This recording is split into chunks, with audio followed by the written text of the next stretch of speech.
इसके तहत संविधान की प्रस्तावना का वाचन किया सभी ने मिलकर के। और आज बैठक की शुरुआत में पहले हम सभी ने जो संविधान की वाचना की है और बैठक में सभी उपायुक्त और हमारे एसपी महोदया पुलिस अधीक्षक वो आपसी समन्वय बना करके कार्य करें, उसको लेकर के आज ये ज्वाइंट बैठक बुलाई गई थी।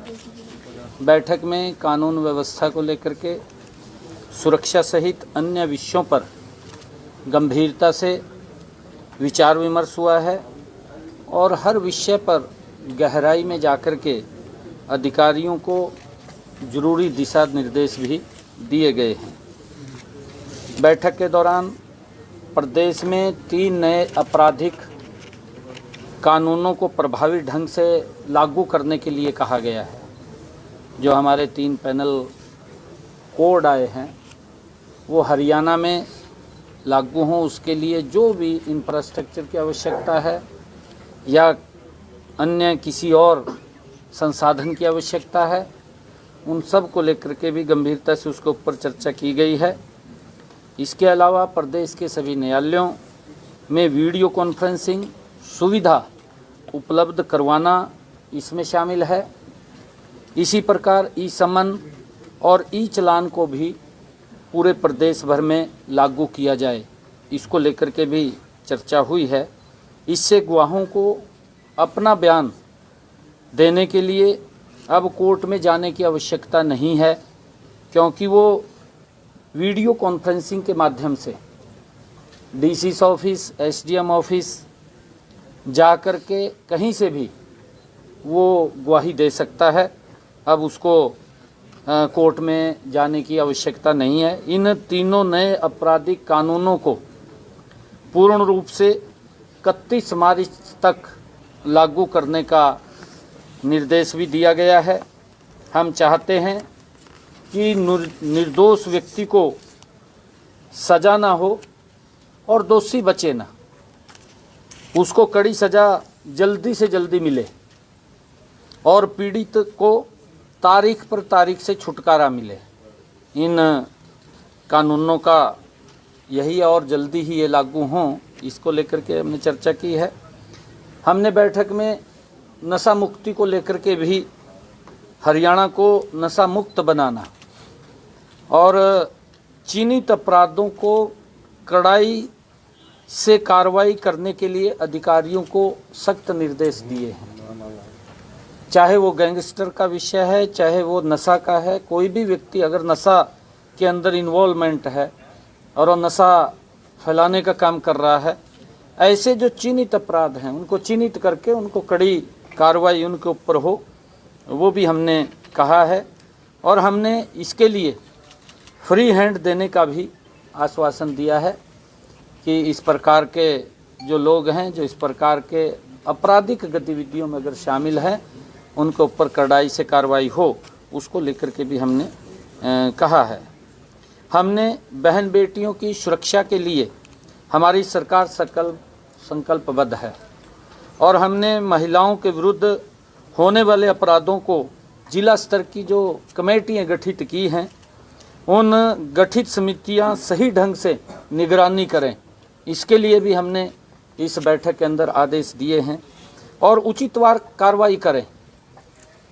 हमारी जो जिला स्तरीय कमेटियां बनी हुई हैं, एक एक विषय के ऊपर उसमें हर 3 महीने के बाद या महीने के बाद बैठ करके ज्वाइंट उसके ऊपर चर्चा होनी चाहिए और चर्चा करके एक एक विषय के ऊपर और उसके ऊपर क्या कार्रवाई करनी है, कैसे कार्रवाई करनी है, वो भी उसके ऊपर रणनीति बना करके सही ढंग से निगरानी करते हुए और उसके ऊपर उचित कार्रवाई करने के भी आदेश दिए हैं। इसके लिए मैंने बैठक में अधिकारियों को लागू करने के लिए कड़ी हिदायत दी है, ताकि ऐसे जो लोग हैं उनके ऊपर कार्रवाई हो। हमने ये भी निर्णय लिया है कि सारा जिला प्रशासन और युवा प्रतिज्ञा दिवस, नशा विरोधी जागरूकता पद यात्राएं। नशे के विरुद्ध चाहे साइक्लोथॉन है या हमारी मैराथन्स हैं, और नशा विरोधी जितने भी कार्यक्रम हैं या पुनर्वास कार्यक्रम हैं, ऐसे सब कार्यक्रमों को गति से चलाएं और यूथ के साथ, आम पब्लिक के साथ जुड़ें, ताकि हमारा युवा इस नशे से दूर हो सके, हम हरियाणा को नशा मुक्त कर सकें, उसके लिए प्रेरित करें। हर जिले में सभी नियमित निगरानी के निर्देश भी दिए गए हैं। जो हमारे नशा मुक्ति केंद्र हैं, उन नशा मुक्ति केंद्रों में कितने लोग जो डिक्शंस के शिकार हैं वो आए हैं, कितने का इलाज हुआ है, इलाज होने के बाद वो घर पे गया है, उसको फॉलो करना, क्या वो दोबारा तो नशे के अंदर नहीं चला गया, उसको लेकर के भी हमने इसके ऊपर निगरानी के अधिकारियों को सख्त आदेश दिए हैं। हमने मैनुअल जो स्कैवेंजर्स के रूप में रोजगार का जो निषेध और उनका पुनर्वास अधिनियम के तहत जिला और उपमंडल स्तर पर सतर्कता हमारी समिति है, उसकी बैठकें आयोजित करने के लिए भी हमने निर्देश दिए हैं, ताकि उन बैठकों को नियमित रूप से करें और उसमें वो चर्चा करें। हमने ये भी कहा है कि बड़े हादसों को देखते हुए जिला जो हमारे सड़क सुरक्षा समिति है उसकी भी नियमित बैठकें हों। सुरक्षित वाहन पॉलिसी की निगरानी, हिट एंड रन मामलों की कड़ाई से निपटने के भी निर्देश दिए हैं। एक्सीडेंट्स होते हैं कि एक्सीडेंट्स कम हो, ज़्यादा एक्सीडेंट्स ना हो। कहीं अगर कोई ब्लैक स्पॉट्स है उसको चिन्हित करें और वहाँ पर हमने क्या कार्रवाई करनी है उसके बारे में भी उसको ध्यान करके हमने निर्देशित किया है कि उसके बारे में भी ध्यान करें। बैठक के अंदर हमने जो अवैध खनन है जिसकी खबरें आती रहती हैं उसके लिए भी अधिकारियों को सख्त कार्रवाई करने के आदेश दिए हैं, और हमारे ज्वाइंट इसके ऊपर एक कमेटी वो काम करेगी। हमारे जो उपायुक्त हैं और जिला पुलिस के अधीक्षक हैं इसे रोकने के लिए तत्परता से ज्वाइंट ऑपरेशन चला करके वो कार्रवाई करेंगे। खनन विभाग को भी इस दिशा में फौरी कदम वो भी कार्रवाई करने के लिए उनको भी आदेश दिए गए हैं, उनको भी इसके अंदर बाध्य किया गया है। पुलिस अधीक्षकों को ये भी निर्देश दिए हैं कि हर थाने में एक बाल कल्याण अधिकारी उपलब्ध हो, उसे किशोरों व बच्चों के प्रति लैंगिक अपराधों से संरक्षण का प्रशिक्षण दिया जाए। ये भी हमने इस बैठक के अंदर चर्चा की है। और बाल विवाह को रोकने के लिए उपायुक्त और पुलिस अधीक्षक की जिम्मेवारी भी तय की गई है। इसके लिए डायल 112 पर शिकायत की जा सकती है। इसी तरह महिलाओं व बच्चों के खिलाफ हिंसा की शिकायत भी इस नंबर पर की जा सकती है। किसी महिला के साथ कोई घटना होती है, उसके साथ कोई दुर्व्यवहार होता है, तो वो भी इसके ऊपर शिकायत करके हेल्प ले सकती है। और ये लगभग 6 मिनट 45 सेकंड के अंदर हमारा 112 हेल्प वहाँ पर पहुँच रही है। हमने ये भी इसके बारे में आदेश दिए हैं कि इस समय को और कम करके लोगों को त्वरित जल्दी ही उनको वहाँ पर हेल्प मिले, उसके लिए भी हमने कहा है।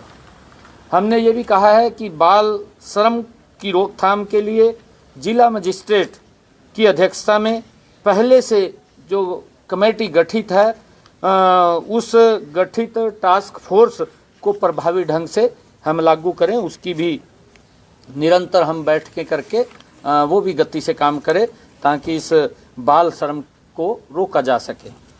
प्रदेश में 31 जनवरी तक विशेष स्वच्छता अभियान वो चल रहा है। इसको सफल बनाने के लिए सभी उपायुक्तों और सभी जिला पुलिस अधीक्षकों को निर्देश दिए गए हैं कि हर सरकारी कार्यालय की सफाई भी सुनिश्चित की जा सके। इसके लिए विभाग एक नोडल अधिकारी वो नियुक्त करेगा जो केंद्रीय जो निगरानी है उस पोर्टल के ऊपर अपने ऑफिस का पूरा डाटा अपलोड करेगा, ये भी आदेश दिए गए हैं। उपायुक्तों और पुलिस अधीक्षकों को 2 मार्च 2025 तक ई ऑफिस का उपयोग करने के लिए भी निर्देश दिए गए हैं, ताकि समय की बचत हो। क्योंकि फाइलों के इस झंझट से जब ई ऑफिस शुरू हुए हैं तो उसको प्रभावी ढंग से लागू करते हुए हमें सभी ई ऑफिस के अंदर अपने अपने ऑफिस को तब्दील करना चाहिए। हमने ये भी कहा है कि जो चिट फंड के अंदर अन्य तरीके से लोगों का पैसा ऐंठने का काम कुछ कंपनियां करती हैं और उनको झांसे में फंसा करके उनका शोषण करते हैं, ऐसी सब के खिलाफ सख्त कार्रवाई के भी निर्देश हमने दिए हैं। यदि कोई पैसा जमा करने की योजना संचालित करता है तो उसके द्वारा खरीदी गई संपत्ति की रजिस्ट्री पर बैन लगाने का भी फैसला हमने आज किया है। साथ ही डीसी और एसपी डंकी रूट की समस्या को भी पूरी तरह मुस्तैदी से उसे रोकने का जोरदार वो प्रयास करेंगे, ये भी हमने कहा है। सभी उपायुक्त और पुलिस अधीक्षकों को गांव में रात्रि ठहराव के निर्देश भी दिए गए हैं। हर महीने रोटेशन में हर गांव के अंदर 1 महीने में 1 दिन हमारा डीसी और हमारा एसपी वो गांव के लोगों से वहां बातचीत भी करेगा, वहां रात को रुकेगा भी और वहां की जो समस्याएं हैं जो तुरंत की करने की हैं तो तुरंत भी होंगी और जो डेवलपमेंट के काम हैं तो उनके बारे में भी उसकी जानकारी वो लेकर के आएंगे। हमने ये भी कहा है कि हरियाणा के हर व्यक्ति को न्याय दिलवाना और उनके कष्ट को दूर करना ये हमारी सरकार की जिम्मेवारी है। विशेषकर साधनहीन और कम साधन वाले परिवारों के हितों की रक्षा करने में किसी भी प्रकार की कोई कोताही बर्दाश्त नहीं होगी। एक गरीब व्यक्ति है, गरीब व्यक्ति की कोई सुनता नहीं। हमारी सरकार का ये संकल्प है कि किसी भी गरीब व्यक्ति के ऊपर अगर अन्याय होता है तो उसको न्याय दिलवाना ये हमारी सरकार की प्राथमिकता है। ये भी हमने अधिकारियों को निर्देश दिए हैं कि उनको न्याय मिलना चाहिए, ये सुनिश्चित करना हमारी जिम्मेवारी है। और गांव में जो लंबित विकास कार्य हैं उनको चिन्हित करना, भी कौन कौन से कार्य हैं जो लंबे समय से गांव के लोग मांग कर रहे हैं और वो रुके हुए हैं, उन कार्यों को गति प्रदान करना, ये भी हमारा आज हमने दिशा निर्देश दिए हैं। और मुझे पूर्ण विश्वास है क्योंकि जो ये ज्वाइंट हमारी उपायुक्तों और पुलिस अधीक्षकों की जो बैठक हुई है इसके अंदर बहुत कई बिंदुओं के ऊपर, एजेंडे के ऊपर हमने चर्चा की है और उसका लाभ प्रदेश के लोगों को मिलेगा।